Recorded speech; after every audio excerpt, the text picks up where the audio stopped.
Hello, welcome to another edition of Capper Comparison Picks for UFC Vegas 61, some select prelim fights. I know, where I picked three fights where I'm kind of on the fence. I don't know which way I'm going. So that's why I do the comparison picks. Be sure to check out the video I did on Sunday where I interviewed Don Shanis, before his UFC debut this weekend against Sodiq Yusuff. He is the biggest underdog on the card. I am biased because he is a friend of mine, and I am taking the underdog in that. But I don't, I know it makes no sense. But check the interview out. Maybe it'll sway you as well. But yeah, my biased pick there is the underdog and Don Shameless. Don Shanis. I am part of the Dontourage, if you will. But anyway, let's get on with UFC Vegas 61 Select Prelims. These are three fights that I'm kind of still on the fence, but I did the Capper comparison picks, and now I'm going to put my pick after I announce what the Cappers picked.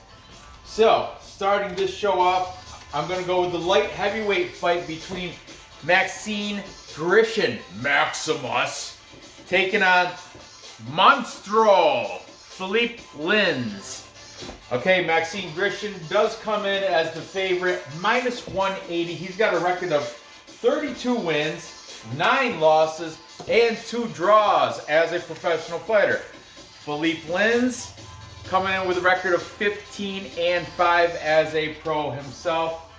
Both these guys close to 40, but not quite there. Maxim Grishin is 38. Philipe Linds is 37.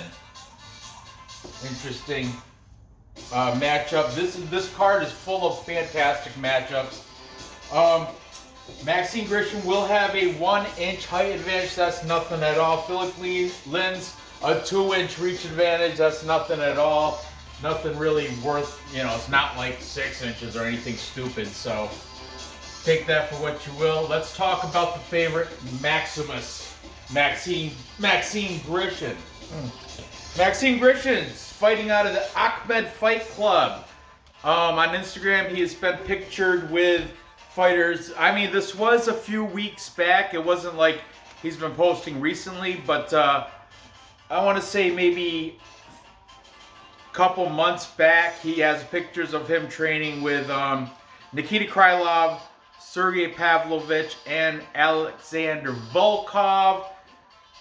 Go figure, Russians, they stick together, but he's in good company when it comes to training partners, am I right? Maximus is coming off a nice win over William Knight, where he beat the Nightmare by unanimous decision.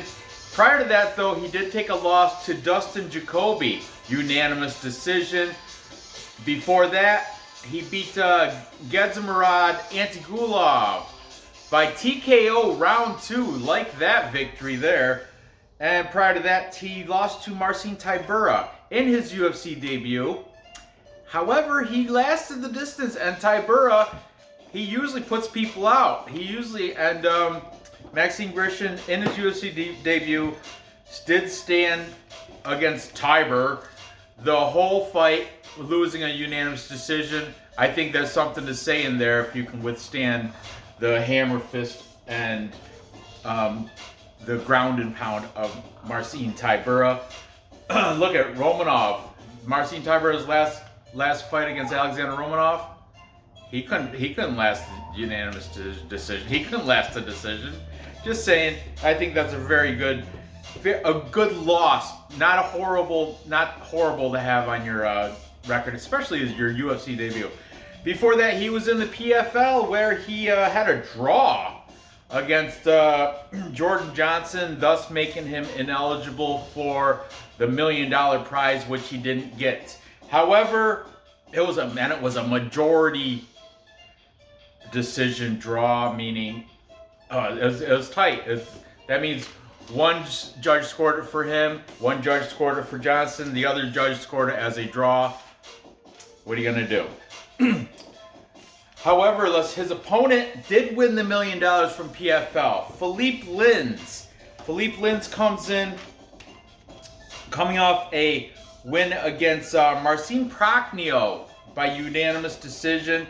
Thank goodness for that win, because before that, his introduction to the UFC was not good. Before that, he lost to Tanner Boser. TKO round 1. That is not a loss you want to have.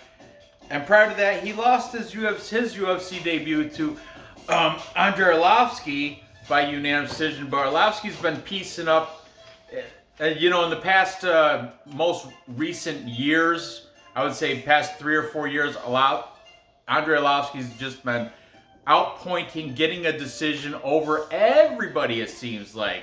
That's how he's been going in his older age. Before that, before his UFC debut, though, he did come off that tournament champion over at the PFL, beating Josh Copeland, TKO round 4 for that $1 million.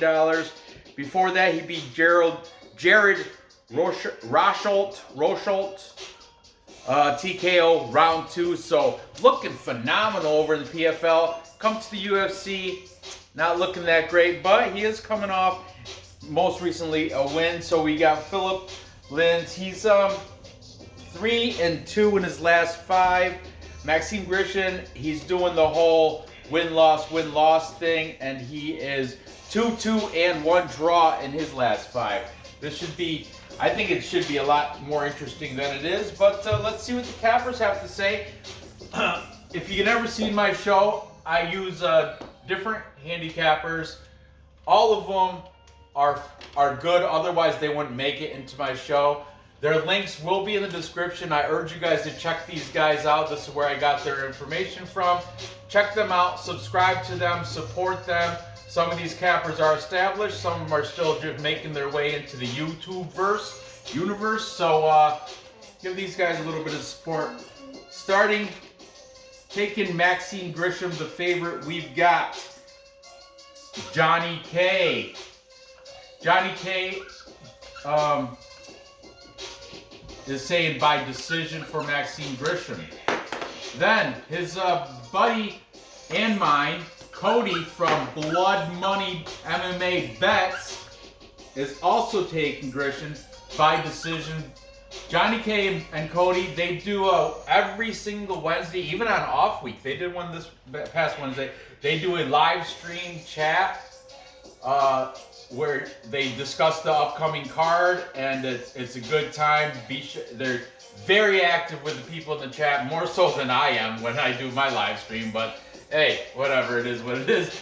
But definitely check these guys out. They go on Wednesday nights on they flip-flop back and forth on each other's channels, but they always go Wednesday nights, I think 8 o'clock Eastern time. I know Cody has a night shift job over at Ford, so he has to be done by, I think, 9. So anyway, Blood Money and Johnny K, both on Grishin by decision. Then we've got Ray from MMA Pick'ems Podcast. I like Ray. He gets his stuff out super early, like one of the earliest handicappers with his picks. I love it. Then we've got the boys from Broke Bets. Broke Bets, couple young guys. They both know their stuff. They go through every single fight with the Tapology and making their Tapology picks as they go through. I've never seen them disagree on an outcome. They always seem to agree. Check them out, Broke Bets. They're also saying by decision for Grishin. Then finally, Triple P certified this. That's right, we got Perfect Parlay Pursuit. That is Dan, the Bet Man. That is Alex, the Euro Under King, and that is Lukey CK. All Triple P certifying this as an agreed pick. They're all over Maxim Grishin, making this a full capper consensus. Nor, what's a full capper consensus? Let's see that. Let's see that capper consensus dance. Let's see it. Throw some good luck pearls. All the handicappers pick one side of the leg. Throw some good luck pearls. Throw them like soft, like big fastballs. There you go. Careful. Don't hurt yourself. Okay. As Nora said, a full capper consensus is when all the cappers I feature on my show are in a consensus agreement that everybody is choosing the same side, and in this case, they're all taking Maxim Grishin to beat Philipe Linds. I do like that Philipe Linds is starting to turn things around after his $1 million cash prize from PFL, but I'm going to have to go with the consensus here. I have no reason not to. I think Grishin is the overall better fighter. And he also, Maxim Grishin was in the PFL, like I said. He should have won the $1 million, but because of that majority draw, gone from the tournament, you have to have victories in that tournament, not draws. So I'm going to take Maxim Grishin to get it done. How? I think he's going to get the decision. He is a decisionator. I don't see... He has a couple finishes here and there, like Antigulov, that was a finish. But otherwise, his last 5 are full of decisions. So decision is the way I go. And that's also the way of the cappers. So let's move it on. Next, I'm going to go over the lightweight fight. It's 155 pounds between Neto BJJ, Joaquim Silva, taking on the body snatcher, Jesse Ronson. Interesting. Joaquim Silva comes in as a little bit of a favorite, minus 140. He is 33 years old to Jesse Ronson's 36. Not much of an age discrepancy there. What's a few years between friends, right? The rest of the tail of the tape, Jesse Ronson will have a 2-inch height advantage and a 1.5-inch reach advantage. Not much going on there either, but they might check out in the weigh-ins and face-offs. Let's see how they compare and size up against each other. Okay, let's talk about the favorite first, as we usually do. Joaquim Silva, coming off a loss to Ricky Glenn. He got knocked out in 37 seconds of round 1 TKO. Unbelievable. He's probably wishing he could take that back. Ricky Glenn, though, I happen to like Ricky Glenn. So, formerly known Rick Glenn. But Ricky Glenn took care of business and fast against Joaquim Silva. Before that, he lost to the Russian sniper Nazarok. Oh no, that's not the Russian sniper. Nazarok Hakparas, the Afghanistan-born German fighter. He lost by overhand left in round 2. Past 2 fights are 2 losses where he got finished uncomfortably. Before that, though, he does have a win where he took out Jared Gordon. Punches round 3, so I suppose that's pretty good, yeah. And before that, a loss to Vince Pichel, unanimous decision, and prior to that, he had a win against Reza Madadi by split decision. So his last 5, not too impressive. What is good for Joaquim Silva, though? He is training out of American Top Team. That is confirmed. Check out his Instagram. You can see him. He doesn't specifically train with one specific person that I saw, but he is at ATT down Coconut Creek. Now his opponent, Jesse Ronson, the body snatcher. Jesse Ronson also coming off a loss, which is against Rafa Garcia. Rafa Garcia got him with a rear naked choke in round 2.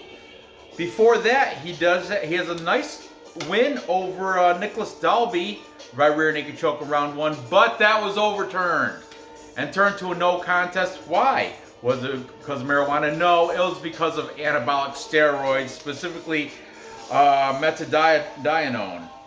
And that was his UFC debut. I guess he just wanted to be ready for it. And so his UFC debut came in, rear naked choke Nicholas Dalby, round 1. But USADA said, no, you tested positive for steroids. Sorry, we're going to take that win from you.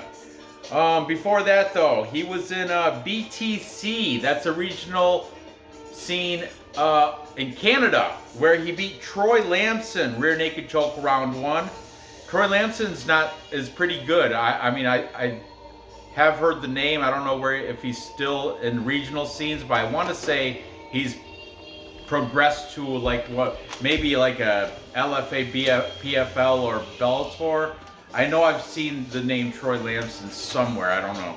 Maybe even Contender Series. I can't keep up with all these guys. Before that, he did take a loss in PFL. Jesse Ronson did, to Nikolai Alexukshin. Alexukshin beat him by ground and pound, and in round 1, that was in PFL, took place in Vegas. Oh, Rainbow Kitty, look at that. Wasn't that cat proud? Yeah, Rainbow proud. Go ahead. And before that, he lost to Natan Schulte by unanimous decision. That I do believe was also in PFL. I didn't write it down. So Jesse Ronson, his last 5, not looking good either. He's actually 1-3, and that 1 no contest. Even on the steroids, I'll still give him that victory. So we'll say 2-3 in his last 5, compared to Joaquim Silva's 2-3 in his last 5. I don't know. This is a very close fight. That's why I got on the board, because I don't know which way I'm going to go yet. Jesse Ronson is training out of Adrenaline MMA. That is in Ontario, Canada. He's been training with Mike Malott. Mike Malott is, I believe, one of the wrestling coaches from Alpha Male, but he is a Canadian, and he does travel back and forth training at both Adrenaline and Alpha Male. So I don't know, but I do know Jesse Ronson has some Instagram pictures where he's with Mike Malott training. So I would imagine those are pretty recent as well. Jesse Ronson did just get his BJJ Black Belt award, not just, but he got it back in May of this past year, 2022, May 15th to be exact. So he's a BJJ Black Belt. I would imagine, I can't verify it, but I would imagine Joaquim Silva also a BJJ Black Belt, because prior to ATT he was in Evolucao Thai. Evolucao Thai is in Brazil, and majority of their fighters are black belt, BJJ Black Belts. Just saying, can't confirm it though. Let's see what the cappers have to say in this close fight. Starting with the favorite, Joaquim Silva, we've got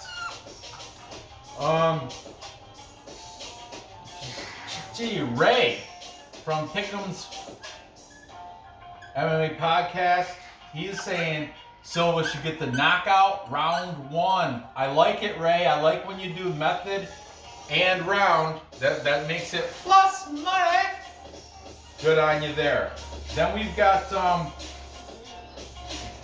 Perfect Parlay Pursuit. However, it's not Triple P certified. We've got Dan and Alex, the Euro Under King, both history teachers, by the way, coincidentally. History teachers. Isn't that weird? Mommy's a math teacher. I know, Mommy is a math teacher. However, Alex's older brother, Luke ECK. Luke is, I know he's a businessman. He knocks on him for taking history in college where he was taking business. He just seems like he's a smart guy, and he is on the side of Joaquim Silva here for Luke. So, no Triple P certification there. Mind you, these are early picks where I think I heard they're going to do another show this week with their solid concrete picks. I don't know if that's going to happen or not, but this show is from their early picks. Okay? Because it happened last week when there was no action going on. And then we've got Blood Money also taking Joaquim Silva. Cody Thinks Silva should get the finish. He wants to say the under is his main bet. The rounds are set at 2.5. Over is -110. Under is -120. So you're paying a little bit of juice either way you go on that. But Blood Money seems to take Silva by finish. So get him inside the distance. That should make it a plus money slightly, a little bit, right? Then we've got the boys from Broke Bets taking Jesse Ronson. Interesting. And how? They're saying a knockout round 1. KO round 1. Good on you, boys. Good on you. Just juice it, making that plus 120 even more. Plus money for the double-digit loss guy, Jesse Ronson. I repeat again, double-digit losses, 11 losses, 21 and 11 is his pro record. Just saying. And finally, we've got Johnny K, and he is on the side of Silva. Johnny thinks Silva should get the knockout just like Cody and Ray from MMA Pick'ems. So, when in doubt, and I am still in doubt, but when in doubt, go with the capper majority. And in this case, the capper majority is just by slightly. Because look, Dan, Alex, Broke Bets is 2 guys. That's actually 4 to 1, 2, 3. It's kind of tied. Broke Bets is 2. Dan and Alex is 2. That's 4 for Ronson and 4 for Silva. But I got to go with the favorite here. I think Silva. I got to fade that double-digit losses. I don't like that. If you guys have seen my show, I rarely take double-digit loss guys unless I see something, you know. Because if you got double-digit losses, you're losing is not a new thing for you. Silva, he's lost 3 times, and I know a couple of them were 2 of them have been recent, and the other one, like Nasrat Hot Press, Ricky Glenn, and Vince Pichel. Those 3 losses are not bad to have. I mean, they're not the best, but you know, nothing to be ashamed of. So I'm going to take Silva here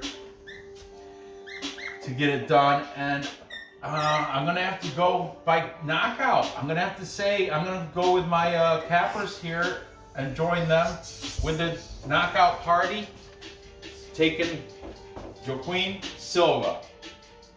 So, moving on, finally. We got this all in. Brendan Allen taking on Krzysztof Jotko. What a fight. This is going to be fight of the ages for middleweight.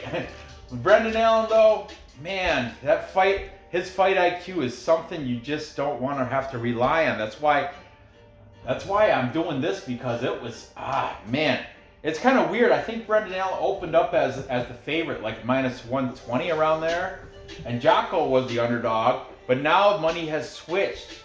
Allen +105, Jotko -125. These lines are from last night on Bet Online, because I was going to do this show last night, but then life got in the way and I ended up not doing it. But let's talk about the favorite first in Krzysztof Jotko. Krzysztof Jotko coming off a win over GM3, the legend, Gerald Meerschaert, by unanimous decision. I remember I took GM3 in that, lost a little money. Jotko took that unanimously. Fine. Before that, he beat Misha Cirkunov, that beast, by split decision. Misha Cirkunov, cardio is his weakness, but yeah, I don't know. I think Jotko exploited his cardio, got that split decision, just being the better performer throughout the 3 rounds. And 3rd round, when it comes to split decision, these judges, a lot of them are just recency bias. They just go off who won the 3rd round. That's why a lot of these fights, you think you pocketed the first 2 rounds, and then so you're running and playing pick and hide, like pop and hide, like throwing a couple jabs, then getting out of range, and you think I won round 1 and 2, so 3 all I got to do is not get knocked out. But ask a lot of people, Li Jingliang, ask him.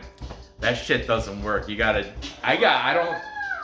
put it out all 3 rounds. You know what I'm saying? But anyway, Jotko won the split decision over Mika Cirkunov there.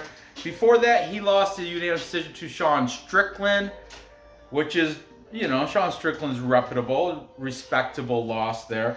Before that, he took care of Eric Anders, former Alabama football player. I kind of fade football players that come to the scene, but whatever.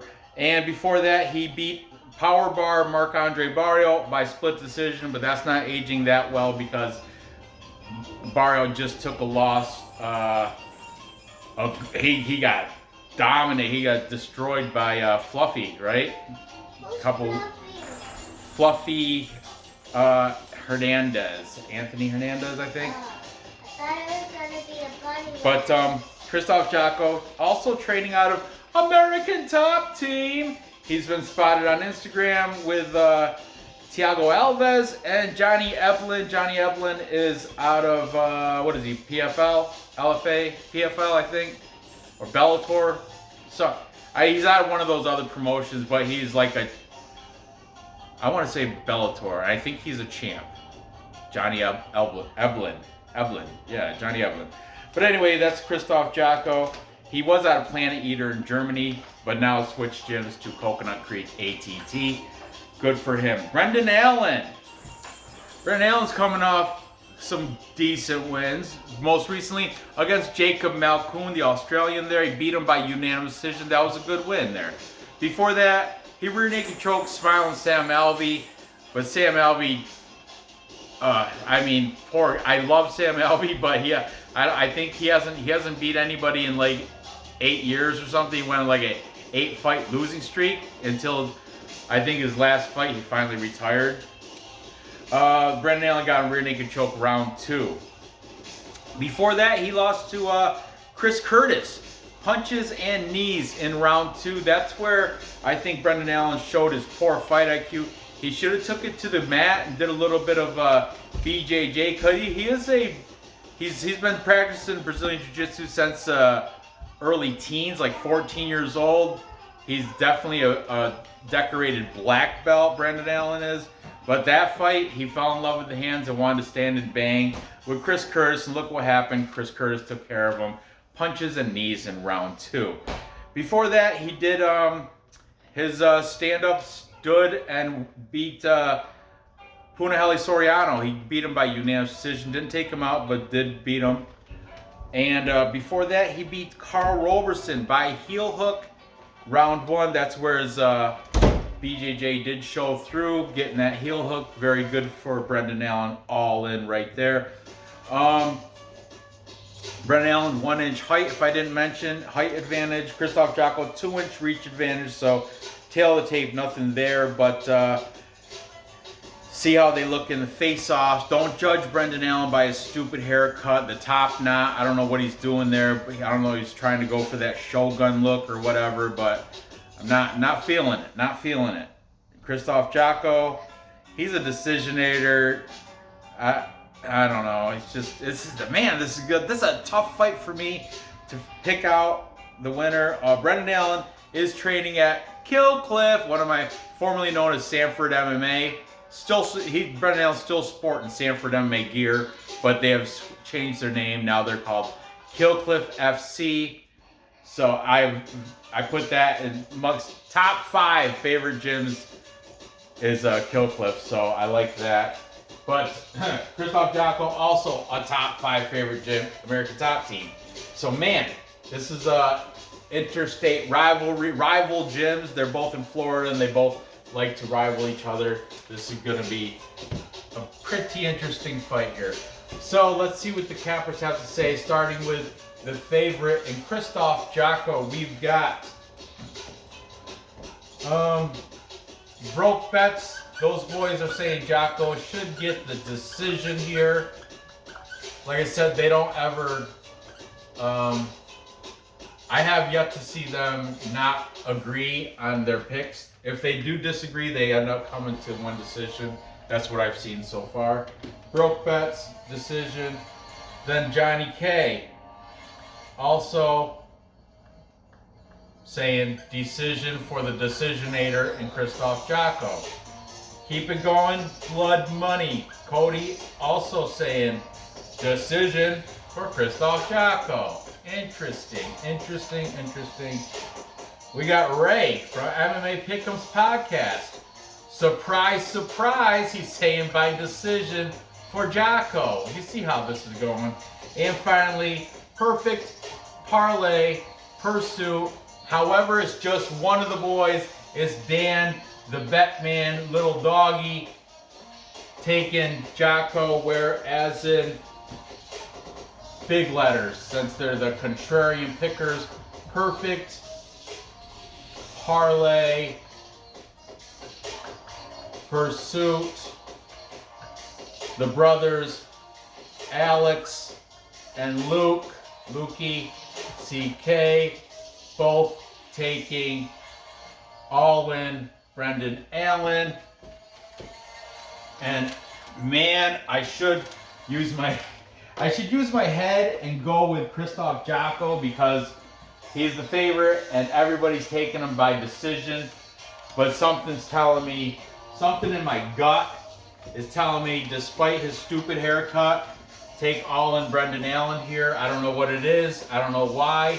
Maybe I am subject to change Friday night live stream after I watch the weigh-ins. Maybe maybe Dave will talk me out of it. But right now, as it goes, I'm taking Brendan Allen. I think he's going to get it done.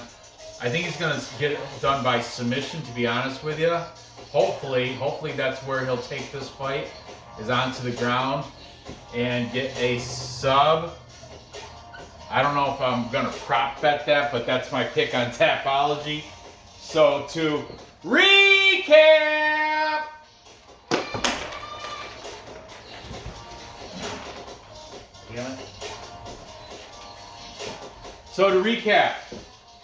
I've got Maxim Grishin beating Philipe Linds by decision. And then I have Joaquim Silva knocking out Ronson. And finally, for the slight upset, I'm taking the underdog, Brendan all-in Allen, to beat Krzysztof Jotko. I am going to make a 3-leg parlay right now. What are you doing? Stop that. With Grishin, Silva, and all-in Brendan Allen. That should be nice plus money. So there you have it. Gather the info. Rainbow Kitty. Place those bets. Rainbow Kitty. And cash those tickets. Thanks for watching. Be sure to subscribe if you haven't done that. Share it with all your friends and buddies. Comment down below who you think's gonna win these fights. Tell me if I'm crazy or not. I read all the comments. Leave a like. Every single one.